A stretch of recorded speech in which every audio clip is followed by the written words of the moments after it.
Isang GoFundMe account para sa umano'y biktima ng trahedya ng Lapu-Lapu Day ang pinagdudahan ng isang Pilipino at inireport dahil sa tila layo nitong makapanloko. Tinanggal na po ang account dahil lumabas na scam pala ito. Samantala, nagsalita na rin po ang naulilang teenager ng isang pamilyang kinuha ng trahedya. Narito ang report. This one caught my attention kasi ang laki-laki ng donation niya. It was 57,000 when I saw it, or 56,000 when I saw it. Kaya lang, sabi ko parang, the story doesn't add up to me. Di mapakali si Raquel Naraway nang makita ang isang GoFundMe account na nakakalap na ng higit 50,000 dolyar. Ang pinagdudahang account para raw umano sa isang Reyna de la Peña na pumanaw sa trahedya sa Lapu-Lapu Day Block Party noong April 26.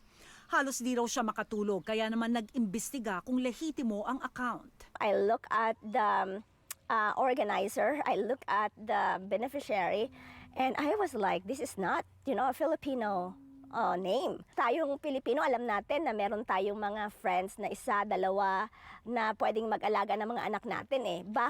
Bakit yung anak ay mag-aalaga ibang lahi? I'm not trying to be like racist or anything, pero kilala naman natin yung culture natin. So to me, parang, this is kakaiba. So that raised my suspicions. Aktibo si Naraway sa komunidad.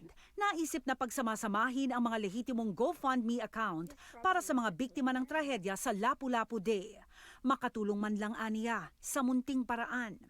Ipinost sa isang grupo sa Facebook ang kanyang pagdududa at nakumpirma ang kanyang hinala nang mag-comment ang may-ari ng larawang ginamit sa questionableng account.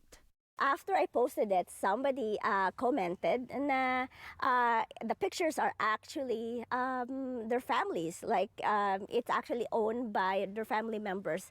So doon ko napagtanto na ginamit lang ng scammers yung picture doon sa fake fundraising. Ilang beses inireport ni Naraway sa GoFundMe ang natuklasan.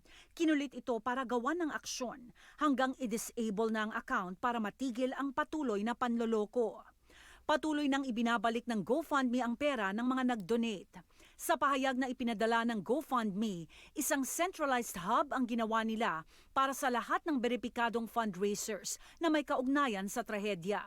Ia-update daw ng kanilang trust and safety team ang mga verified fundraiser kung madadagdagan pa ito. These are heartless people. These are evil. Tayo na lang yung maging vigilant. Tayo na lang yung maging maingat sa pagbigay ng donations. Kasi, we don't really know kung yung mga taong ito ay totoo. Samantala, nagsalita naman ang naulilang anak ng isang pamilyang namatay sa trahedya ng Lapu-Lapu Day, ang 16 na taong gulang na si Andy Lee. Pumanaw ang kanyang ama na si Richard Lee, ang kanyang stepmom na si Lynn Wang, at ang kanyang kapatid, ang 5 taong gulang na si Katie Lee. Umabot ng higit kalahating milyon ang nakalap sa GoFundMe account na ginawa para sa pamilya. Nagdesisyon siyang ibigay ang sobra sa mga pamilya ng iba pang biktima. I would like to thank everyone who has donated to my GoFundMe campaign. And from the bottom of my heart, thank you all so much. I truly appreciate each and every one of you. And I know that many other families are hurting too, which is why I like to donate $266,000 to the other victims from my GoFundMe campaign. I want to continue living with my grandparents who has helped raise me and truly love me. Thank you all so much for your support.